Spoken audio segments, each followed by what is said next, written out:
Thank you. Om Shanti. Om Shanti. Om Shanti Zoom. Good evening, everyone.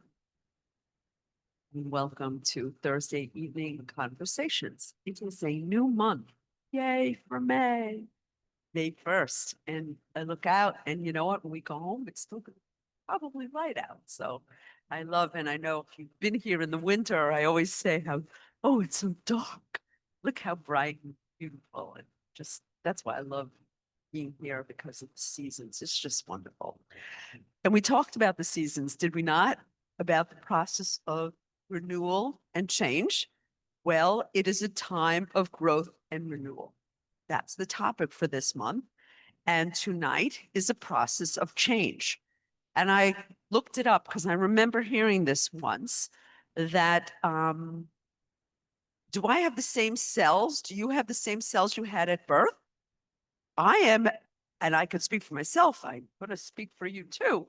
Probably most of the cells in your body are not the same ones you started out with when you took this body and was born. In fact, I looked it up, and only your heart and your brain, those are the only two organs that have some original cells that you were born with. Every other organ, your skin, forget it. Your skin's really changed. So imagine that you have changed.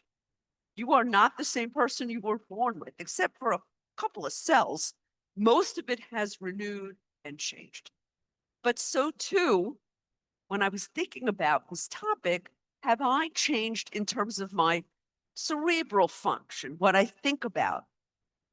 Yes. I don't even remember. I have faint memories of being a child, my childhood. But for the most part, who I am now, it's in the moment.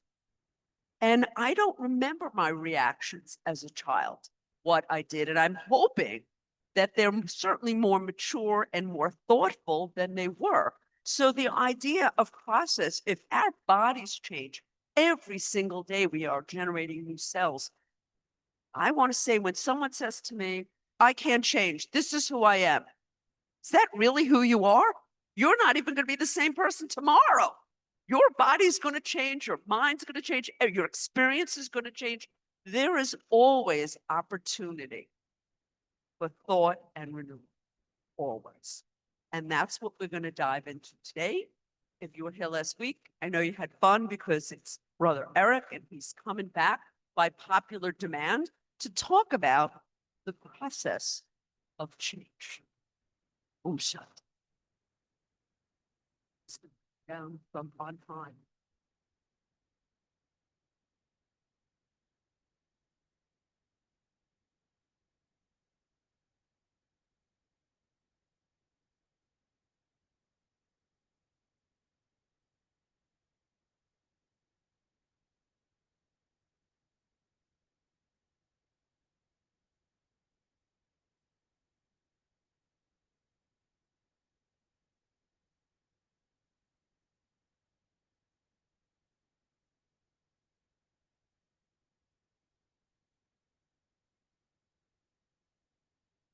Ding. Om Shanti. Welcome back.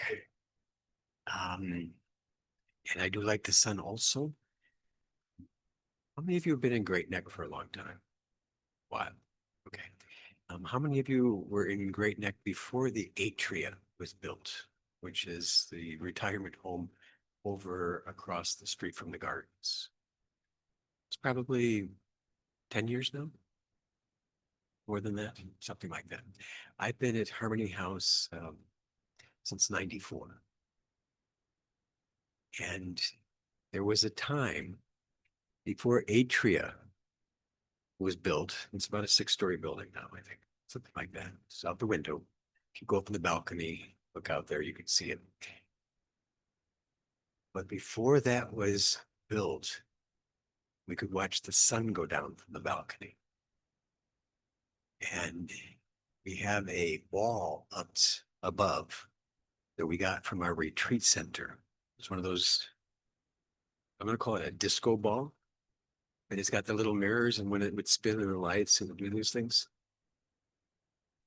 And the sun at this time of year would set, and usually around 7:45 or 8 o'clock, it would hit that ball and this hall would explode with light. It was quite amazing. Um, I hope Atria is filling its purpose for the residents and don't want to send any bad vibrations or thoughts that way. However, they've kind of taken our special experience of the sun setting, hitting the ball of mirrors, and kind of having all these little lights going around. And if we can remember where the switch is and spin that ball, then it becomes not really a disco in here. That would be the wrong kind of classification, but it is kind of a celestial feeling. And we'll see if there's anything happening tonight because the sun is very bright. And so we'll check it out.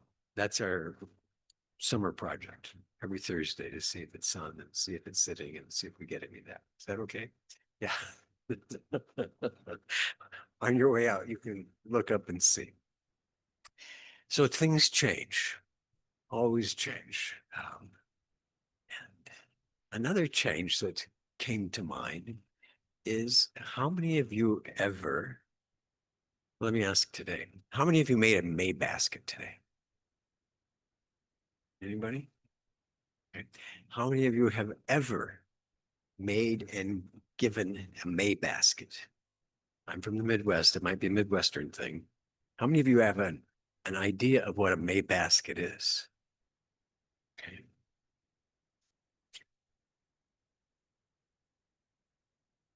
You take a piece of paper, right? And you make a cone out of it. And fold it. This isn't a very good one, just to let you know. And then you scotch tape the side. Okay. And then you actually have cut a cup and you make a handle on it. And you fill it with candy and flowers. And you take it to your neighbors. You don't do this anymore. This is a long time ago. You take it to your neighbors, hang it on their doorknob, ring the doorbell, and run away. Take them out, and it was like, oh, no. And it's a tradition in some cultures, some places where you celebrate spring. It's a newness, it's a freshness, it's a change, it's exciting. So at one time, I was thinking, well, I'll make a lot of May baskets. But my thoughts change. It's a process of change. And this is as close as you're going to get. So, but I empower you now with that illustration and showcase of how to make one. If you want to make a May basket tonight and deliver it to your neighbors, I'm not sure what it is going to be these days to ring someone's doorbell and hang something there and then run away. They probably call the police on you. So that's one of those things. But it was something we grew up with. You could put popcorn in it, dandelions, violets, whatever kind of free flowers you could find. But it was a celebration. So happy May Day to everybody. It's a time for you to feel the fullness of the earth. And we are going to talk about a variety of things this month, kind of continuing. May we look at what's going on. And how many of you have a plant, a flower, a bush, something that grows in your date? Yeah, okay. We have a lot in the backyard. We have some in the front. You're welcome to adopt one and just watch it because they have changed immensely in the last couple of days. The trees have flowered, the forsythia have bloomed. The leaves are starting to come out. I was walking in the back and it was sunny in the trees a week ago. Now it's shade and the leaves just explode out. Okay. And so it's a very nice way to connect to what's going on in the world. There's a lot of things going on in the world, but the energy, the earth, it has its own rhythm and it's very reliable. it's out of whack once in a while. It's warming up, things are growing, they know what they need to do. It's the right time of year.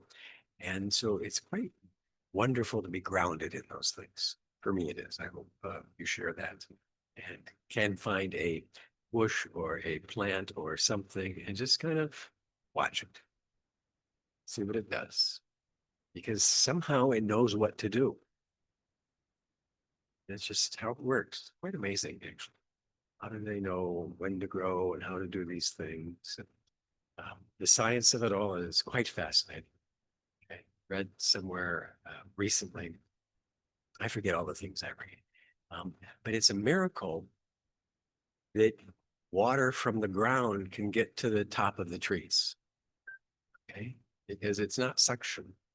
I mean, there's a couple different mechanisms in order for it to bring the water up that high. How does it do that? Okay, they figured that out. There's some science to it, but it's not just a straw or anything like that, and it's not pressure that does it, but there's systems.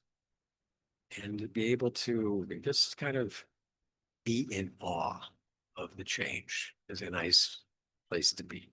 Don't have to understand it, don't have to worry about it, don't have to think about it, but just, gosh, that's pretty amazing how they do these things. So there's change going on around us. There's change in our habits.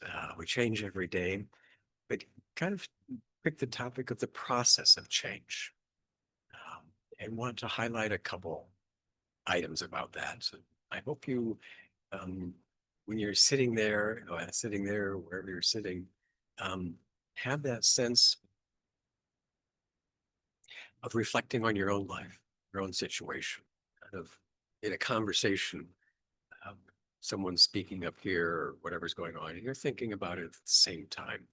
And so the process of change, want to highlight a few things that there seems to be two ways that come to my mind now.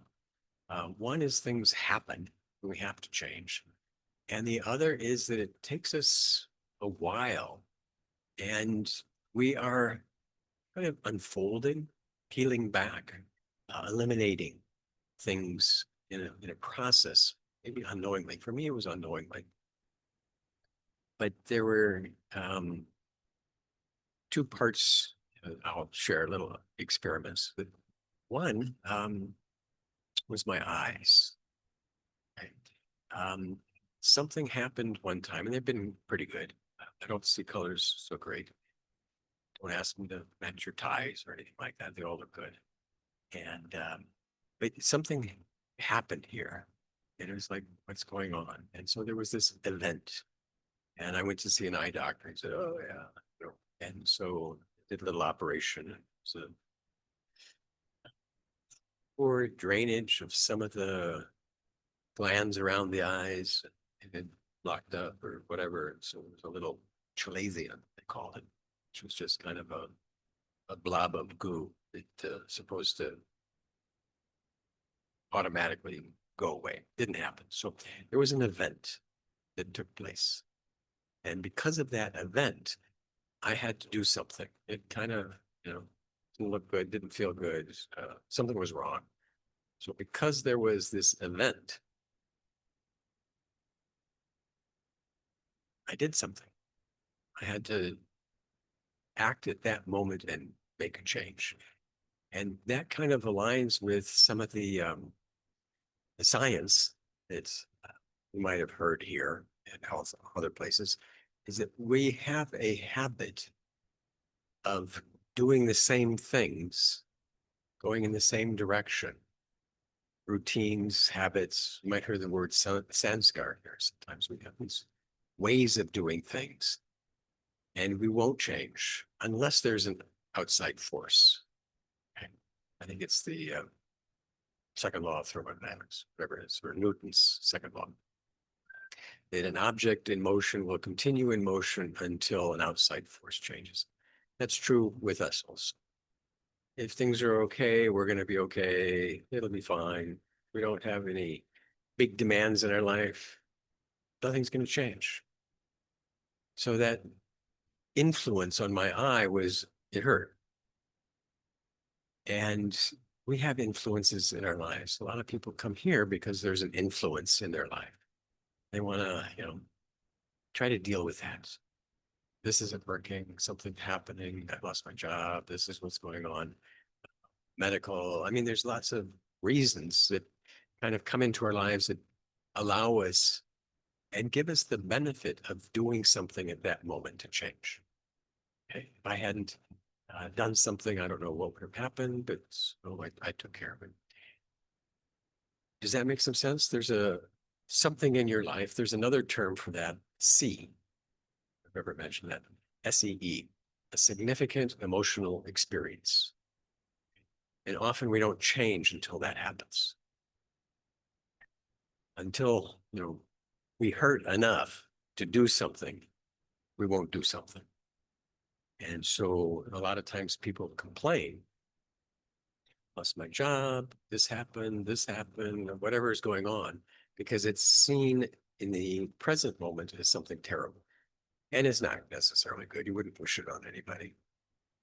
But oftentimes it is at that moment where they are forced to do something different. And because they do something different, there's change, the energy moves, whatever it is. And not everybody, but sometimes you can look back and say, well, if that hadn't happened, my life would have not been what it turned out to be in a good way. And so looking at outside forces, whatever they might be, it caused change in our lives. There's another way of kind of looking for change but not knowing what you are looking for. And that happens a lot also. Here, I've got a number of acquaintances, friends who, oh, I was always looking for this, something inside me. I was looking for God. That's good. But that wasn't my experience. I was looking for something that I could connect to. I didn't know what it was. And that's how I got my major in college. That's how I got my job. That's how I got here, Brahma Kumaris. I had to pick a major. Went to college, you probably had to pick some sort of field that you wanted to do. And it was like, well, not interested in medicine. That's not me. Didn't want to go into business, but I kind of like numbers and such. So business wasn't right, and I didn't want to be a lawyer and kind of argue with people. And so engineering seemed to be, any credits I had there would carry over into business. But business didn't go to engineering. So I thought, well, if I did a little harder, then whatever option evolved, it would work out. And then in the engineering, you had to pick out the different subcategories. There's aerospace, there was electrical, there was structural. And it pretty much, I had one box left. Okay, there was only one box left, so everything I had eliminated. It's like, okay, so that's how I chose my major, civil engineering. Well, see what happens here. And there wasn't an outside force. There wasn't anything. So I continued on. Okay, way too much math. And I tell people that what I learned in engineering is I didn't want to be an engineer. That's how I graduated. But I needed to support myself. This was a while ago. Needed a job. So I interviewed at school. I had a good recruiting process. So people came. I had a couple interviews. I got one job offer.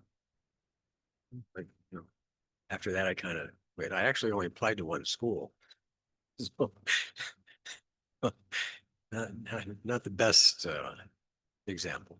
But I got a job offer. One. Okay. And I took that. Didn't really want to be doing that. Didn't know really what I was supposed to be doing. Didn't understand the job at the time. But it would help pay the bills. Because I had grown up in situations. I had some friends who were actually very wealthy, but I didn't like their lifestyle. The father, was gone. He was working all the time. I think, no, that's, I don't know if you've ever had this. Maybe it's the same process at at a diner menu. I don't want the soup. I don't want the salad. I don't want this. And then pretty soon, okay, I'll just have a piece of pie or something like that. Kind of hungry, but I don't want anything. And nothing's quite right. That's kind of my life in a sense. But I knew that I didn't want to get caught in something. If anybody's ever had that experience, that I don't want to commit to something that isn't right. And so, looking around and seeing what decisions people were making, tried not to fall into that. But I still had to do something. We all have to do something. But I'm trying to make a contrast between an event happens and you're forced to change. And all of a sudden you're eliminating options. And so you're kind of narrowing down into where you're going to go. Because you're making a decision on something, you are automatically making a decision about something else. If you order the soup, you're not getting the salad. Soup or salad in some restaurants, I guess. I don't know if they still do. There maybe they're in South Dakota. And so in that sense, looking for or trying to peel back, I don't want this, I don't want this isn't right. This, kind of led me in this sense, and often will lead one to, hey, this is a change process, but it's a change by elimination. It's a much longer process, and you don't even know what you want in that. But when you start to be able to understand and add on of who we are, the spiritual understanding of ourselves, that's a big motivation. It's a motivating factor. It's somehow what I learned and understand is that everybody's motivated by a spiritual experience. Whether they call it God, whether they call it peace, whether they call it love, whatever it's going to be, that's who we are. That drives us. That's our motivation. And so that's what we're looking for. And some people are lucky to kind of grow up on it and have it and not even kind of value it for what it is. Some people never find it, don't find the right place. So there's a whole spectrum and continuum of that process. That's the process. We are looking to find some way that activates our spiritual self and that we are comfortable being ourselves and expressing. And so I kind of bumped into someone, they said something nice, I heard it on the radio, I wanted some more and kind of stayed with that. That's clicked. Okay. It was a while ago. But that process of finding something is the beginning of change. There's a image that you can see is that if you're driving on the road and you want to go to our retreat center, which is up north, exit 20 off the expressway, and you get on the 95 or 97, whatever it is, and you start going towards Washington, D.C., you're going the wrong way. Now, you might be making good time, but you're going in the wrong direction. And if you then turn on your GPS and look at it and it says, turn around, you're on the right road, but you're going the wrong way. And so that piece of information is really critical. Aha. And you turn around. Now you're going in the right direction. So it's a very simple but very important process or moment to know where you're going. And all of a sudden you feel different. But you haven't changed positions, you've changed direction. And so you still have to go from where you are to where you want to go. And that's kind of what I want to focus in on now, that process of change. When we have a sense that I am the spiritual being, I want to have that understanding of myself. I want to develop that. That's that switch in direction. And we call it here going from a body conscious to a soul conscious. I'm a spiritual being. I use the physical body. That's who I am. Aha, that's great. Now you're going in the right direction, but you haven't gone anywhere. You haven't changed anything. You haven't done anything. Nothing is really different. And so that process then has to, how do I get from where I am to where I'm going, where I want to go? And where I want to go is to be able to have the ability to experience myself as a spiritual being constant. Why not be happy? Why not be peaceful? Why not be joyful? Why not have those qualities? Not once a week, you know? Not 5 minutes a day. It's a question to ask because it kind of gives you a sense of where you're at in your own process. Do you want to be happy more than 5 minutes a day? It's going to be yes or no. No right or wrong answers. Sure. Would you like to feel more peace and love than 10 minutes a day? Okay, so if you're saying yes to yourself under your breath, or if you're still thinking, let me know. Okay. Yeah, that's a tough question. I'll get back to you. But if that's one of the concepts, then that's one of those, I'm moving towards the direction. Yeah, that's what I want. That's how I want to be. This is what's possible. Then we're kind of peeling back some of those ideas. We have that concept that this is now revealing to me what I want to be. It doesn't have to be a dramatic issue. But when we start to say, yeah, that's what I want more of, well, then how do I get more of that? And the process here is pretty simple. But if you listen to the meditation, if you were here at that time, not everybody was, it was about the joy of discipline. There's a need for us to do something. Going in the right direction, know where we want to go, having that thought isn't sufficient. We have to do something, right?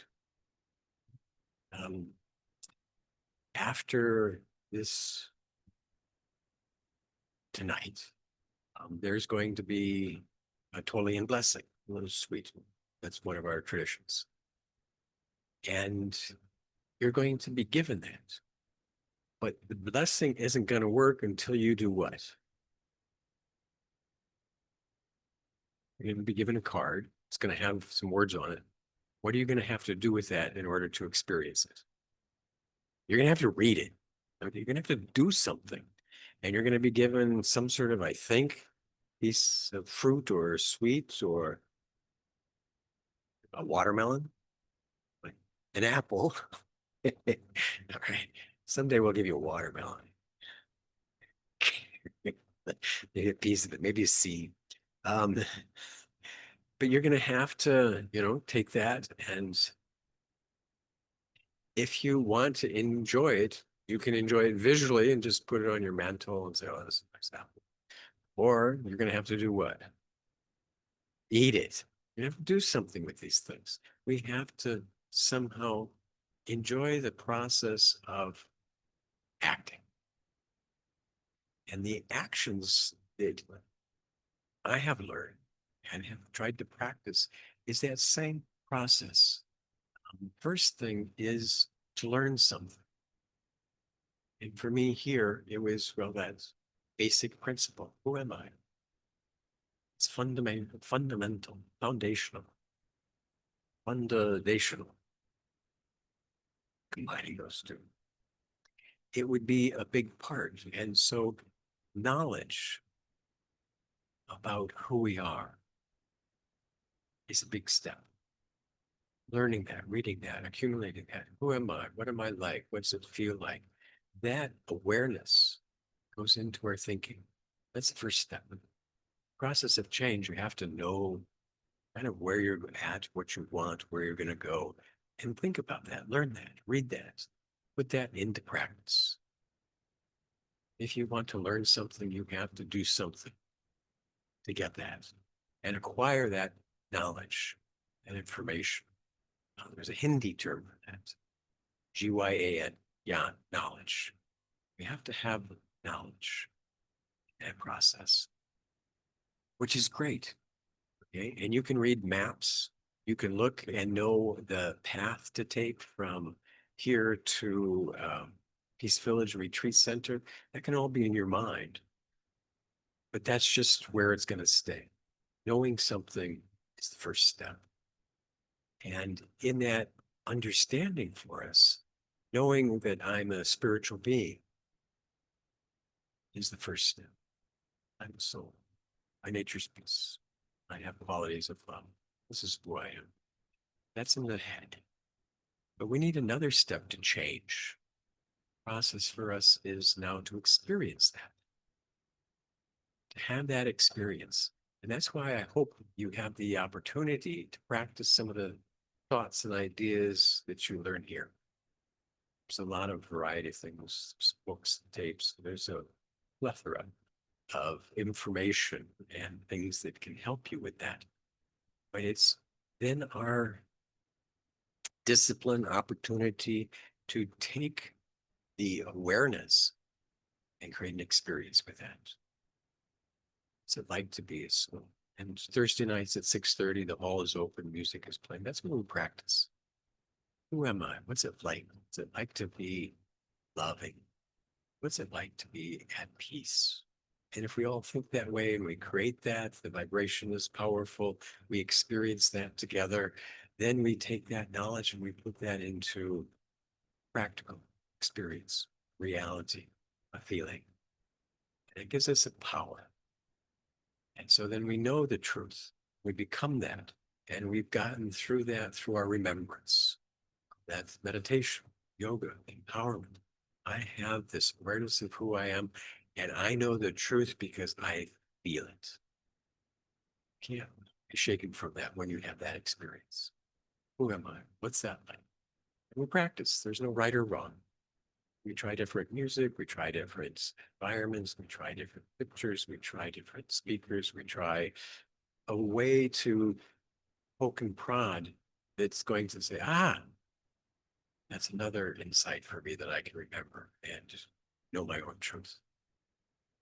When we had that experience, I remember that there was in some of the classes I took, we had instruction and we had lab. Anybody else have those things?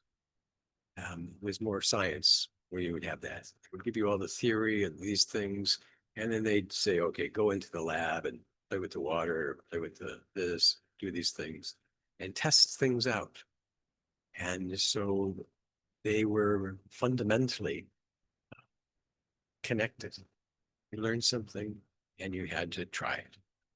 I don't know if this is true for doctors, but I heard one time that they said, see it, do it, share it. And that was the process. To watch, you have to do it, and then you have to teach somebody else to do that. And in that sense, that you kind of learn through your thinking, remembrance, and that gives you power. And in the process of change, knowing something and having power is the next step before you use it. And so if we're going to change, knowing what we want to be, knowing how we want to do it, we have to get up and do it. Picture that comes to mind right now is a little kid learning bicycle. Okay. They've seen it. They understand it. They know what a bicycle is. They know that they have to do the pedal. Knowing it is one thing. There's some advertising about kids driving. Kids know how to drive by watching their parents. Get off the phone. Mom, get off the phone. What kind of a driver are you bringing up? Kind of a dramatic commercial that's floating around somewhere. But that's how we learn. Watch. And then pretty soon we get behind the wheel of a car, we get on the bicycle, and then we know what happens. And the more we practice that in our life, the more we master that. And so if we know that we're a spiritual being, if we know that we can feel that and experience that, then I go out into my life, my circumstance, my world, and apply it. What's that like? How do I transform myself? How do I become that? How's my way of being? There's a term I hope you've heard, Dharna, Dharna. My way of being, my way of seeing, my way of doing is what I'm starting to influence. I change myself based on what I know and what my experience is, what my truth is, and how I apply it. Maybe you've been in a situation where you know something and you understand something, but didn't do anything with it. Never had that experience? Should have said something, should have done something, how that makes you feel. Why didn't I do this? Why didn't I say this? I shouldn't have done that. Whatever it is.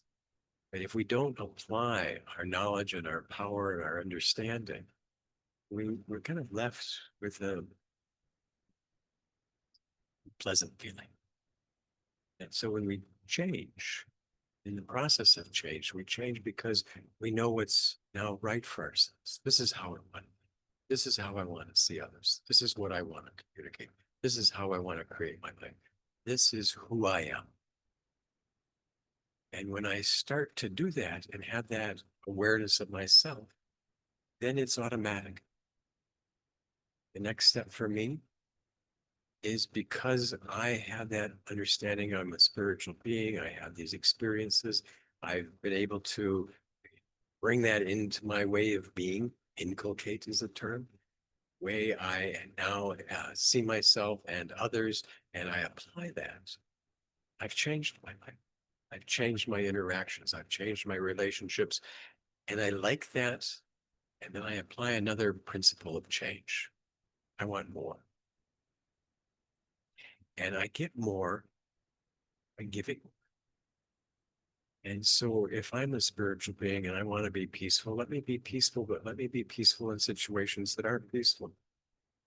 And give others who don't have the understanding or the power or the discipline or the practice an opportunity to learn, to see. So I share. I'm able to share what I have.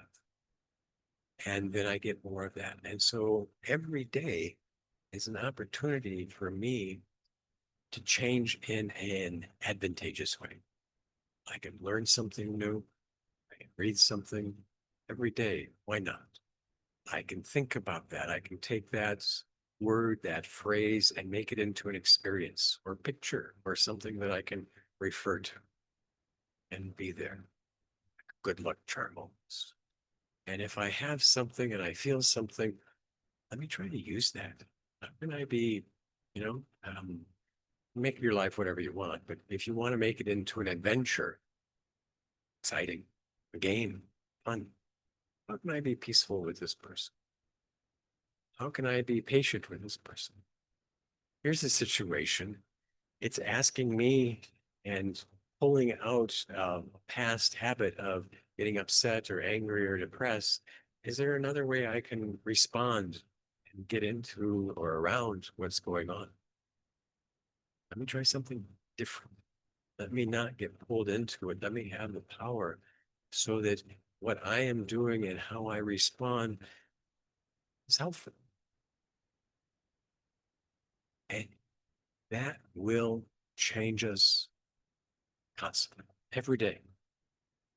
Think of something new, practice that experience, inculcate that, and in that process, share it. And we have the opportunity to recognize that maybe something was a catalyst for us. Something dramatic happened and I had to do something that could bring you into spiritual awareness. Or maybe it's just been a gradual, isn't this, let me try this, let me see. However we come into an understanding of ourselves is the process, is the beginning of the process. Every day we have a chance to change, have a chance to experience, we have a chance to create. And so it becomes quite exciting. Okay. The idea that, everything's going to be the same, it will be if we don't do something different. That's a guarantee. One of the guarantees here at Harmony House is that if you don't do anything different, nothing is going to change. Except it might get worse. But we can't guarantee that it'll get worse. But it won't change if you don't do anything different. You're going to think the same way. You're going to act the same way. You're going to see things the same way. You're going to experience things the same way. The body in motion is going to continue in the direction it's headed till an outside force. And we are the outside force in our own lives. I'm going to pause there for a moment and see if there's a response, question, a comment, an inspiration, an epiphany. And I think there's a microphone that might be able to travel so that everybody could hear if we go into the back over there.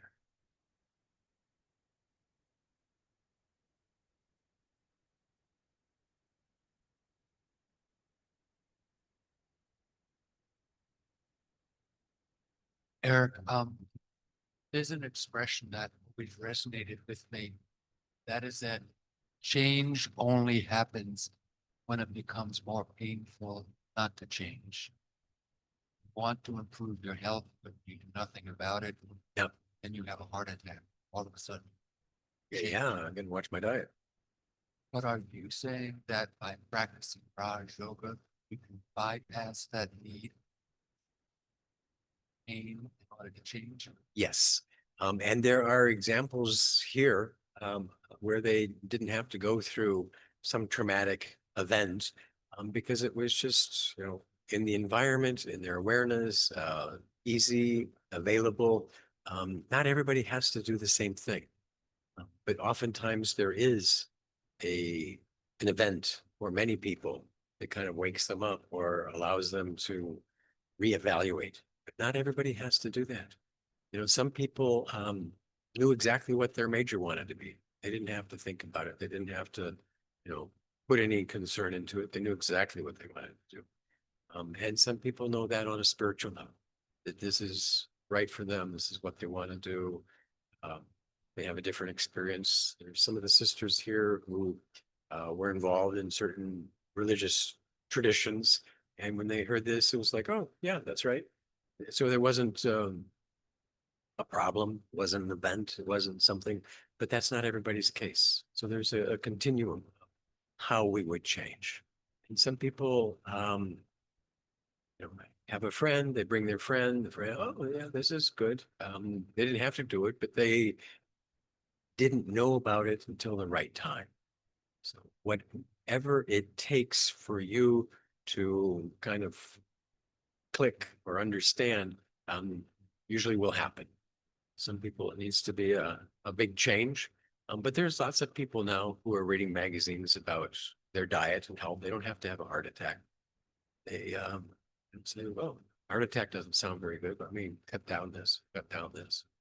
Follow the advice that people are sharing. That sounds believable?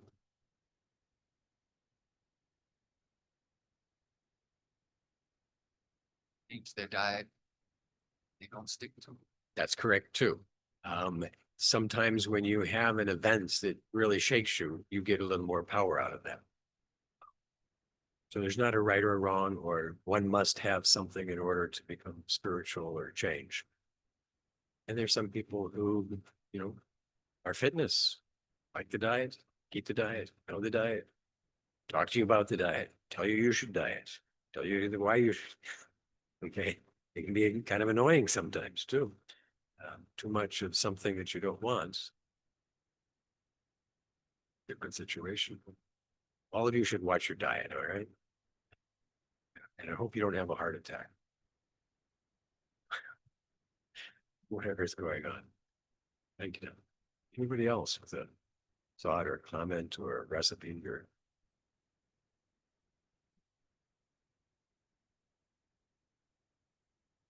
where are you on the continuum of change? Are you still learning? Are you applying and thinking about some of the things that you've learned and creating experiences? Are you taking that out into your life and world and trying to see how that works out? Are you comfortable in what you do and are sharing that with others? Do you see that as a flow and a continuum? Where would you be on that scale? If you're just sitting here nodding and saying, well, that was good, you're kind of in category number one. If you're coming here and before 7 o'clock and saying, I heard something last week and I want to practice that, and I do this at home regularly, once in a while, sometimes, in category number two. If you're saying, I've learned some things and I'm taking it out into my work and my family, and I see what happens on category three. And if you are a great example and coming here to refresh yourself and learn something so that you have that ability to share and transform other people's lives, you're in category four. How many are in one of those categories? Raise your hand. You have to be in one of them. Raise your hand. How many of you are just beginning to think about number one? Okay, good. We're all in the process. I have a question. Sure. Kind of ties in with the gentleman's about sustainability, because a lot of times when you talk about the new, I don't want to say new, but a path of reformation, if you will, for yourself, that's sustaining it. You talked about, weight, health, even spirituality is to make it sustainable. And that's something, and I see for myself that initially there's this ramp and Yep. that learning curve, and it's exciting and the newness. And I see it even in work. I always said I was going to speak about it, that the learning curve is the best part because it's active and you're learning. And then you hit like a plateau that's just and that's when you talk about discipline. I wonder if you could talk about that to keep the freshness, the newness. How do you keep something that's a lifelong journey? You have to do it for your whole life. Okay. Two examples come to mind. One is thermodynamics. Okay. That the world is cooling down. And you can do this tomorrow morning if you want. But it's called a cold cup of coffee. Make a cup of coffee, make it hot, and then sit and watch it. Watch it for 20 minutes if you want. And after 20 or 30 minutes, what has happened to the temperature? Cooled down, didn't it? That's just the dynamics of the planet. It goes from a high energy to a low energy. Hot coffee's high energy, it kind of bubbles out, and it's cold coffee, not so much energy. That's just the law of thermodynamics, energy process change. It goes down. The other example, you're going to have to believe me on this one, is my apartment wood floors. Okay. Somehow, they change. They're kind of shiny. Then something doesn't look so shiny. And then after a while, it doesn't shine at all. And then a little longer than that. Huh, look at that. It's accumulated dust. Things kind of settle. Things kind of wear down. Things kind of get dusty if they're not used. I bet you can believe that my floors get dusty sometimes. Like, oh, I can write my name right over in that corner. That's a good sign to tell me that I should change. But there's a process that if we don't do something, it will stop. Okay, we've had some cars that didn't move for over a couple months. Battery's dead. This wasn't working. This dried out. Whatever's happening.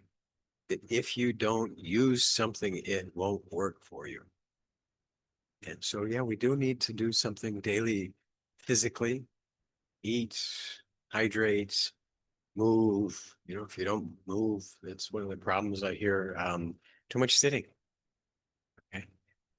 And there's a lot of neck problems. Why do we have neck problems now? That's exactly right. We're kind of bending over. Okay. Should at least look like this, but if you do something regularly, it will, create a pattern. So do something good. And if you don't do anything, it will not happen. It will fade away. It will get cold. It will get dusty. It will break down. And so on a spiritual level, something every day, start my day. What can I think about? What's a good thought? How can I see myself at peace today? All of those are essential in order to have that. If you don't meditate on a regular basis, it's going to be the same as if you don't eat on a regular basis. Something's going to be out of whack. Want things in whack. Whatever whack is. I have to check on that saying now. There's whack. Okay. Other thoughts, comments, inspirations? You agree? Okay.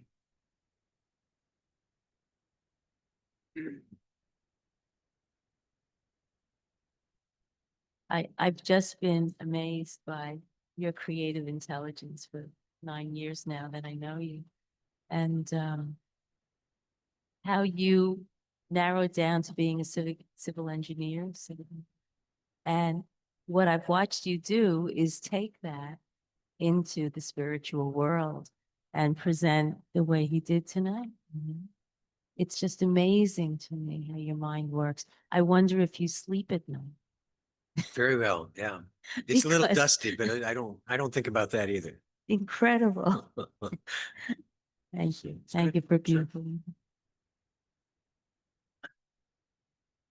I wouldn't ask you, you sleep well at night, right? I think do. That's part of it too. Yeah. There you go. Everything, it's nice to accept whatever the circumstances are. Not, oh, I should have done this. Why didn't I do this? But we each have a unique journey, process, experience, and it's very valid and it's very useful in understanding what we're doing and how we might be able to help others. We have experienced sometimes, I've said this, I think before, but I have an older brother. And there were times, I couldn't tell you exactly, but I do remember kind of watching and learning and saying, oh, that's something I don't have to do now. Hey, it didn't work right. You got in trouble or something happened or something broke. You can learn a lot, not by having to do it, by observing. So whatever we've learned, whatever the circumstances are, whatever the situation, it's all going to be fine. Or we've done that. And we've accumulated, and I want you to believe this, understanding and experiences that are helpful for us at this time in our lives. And that with that, we can be a role model for others. And I hope you're a good role model for others. Someone I knew who said, well, I grew up to be the bad example your mother born. So somebody had to do it. So that's how they were.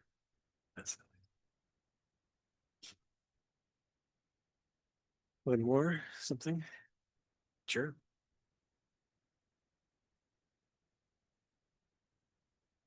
Should still be on. Microphone's on? It's on, yeah. When Isaac Newton discovered, let's say, the second law, Yeah. was there a spiritual component there? How magnificent! How he wound, I don't know if I'm making sense. How he wound up seeing, beyond the man, There's Yes. an attraction to learning. Okay. How many of you have had aha moments or recognized something or learned something? Wow, You know, I mean, I'm hoping you've had a lot of those in your life. And that kind of wonder, I would put in the category of a spiritual experience. Okay. No, it transcends, it takes you out, it allows you to see things different, and you've changed. We change a lot by what we learn. It's like, oh, I didn't know that. Now I see things. I'm living in a different world than I did before I knew that piece of information. I understand it better. And so that process, it is a spiritual experience. And it can only happen in that silence between you and not another person, right? They can say something, but it's your experience. Creation. Taking of that thought or idea or observation and feeling its impact in your life. And he shared it. Didn't he? Yeah. Now we're talking about it here. Long route. So that comes. And not everybody has the same route, the same path. I had to go to a retreat center recently, and I use Waze, nice software for traveling. In one way, you just take this road and go straight up. But on the way back, I took one bridge, which was different than the other. Then I took the Hutch, then I took the thruway, then I took the cross county, then I took the spray, and then I took, I mean, it wasn't one path, but it got me there. And so none of our paths are identical, but here we are. So we all made it here. We're all thinking about these things, and we all have that opportunity to, didn't happen tonight, see the light. To a meditation. A little bit, Thank you. yeah, see how that goes. We'll end up with just a few thoughts, and I will share a couple category 1 topics, items, and you will move into category 2 and take those and create an image, a feeling, an experience. And let's see how we do with that. Is that okay? Box number 1, box number 2. So take a deep breath and relax. And our kind of supporting sounds is going to be the vibrations, the buzzing, the sun setting on our system. That's connection. And as the buzz ends, silence grows. There's a huge contrast. And so we spend a few moments in our own silence, empowering each other, and recognize that we have journeyed on a process of change.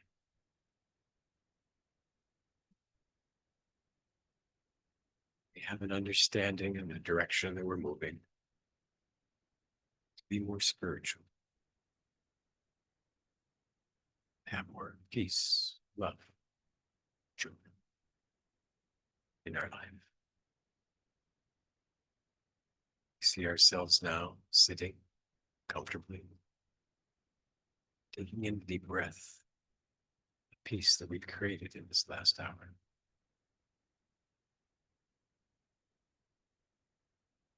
Recognize that we can see ourselves with this quality, understand it, and move deep. Seeing your face at peace, seeing the body at rest, seeing the self, recognizing that quality, that feeling,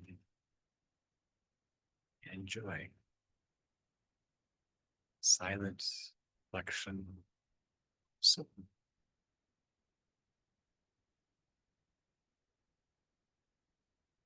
this is who I am. This is what I've discovered in my journey. This is practice, of remembrance. Who I am, how I want to be, as I continue on the journey of fullness, of spiritual awareness.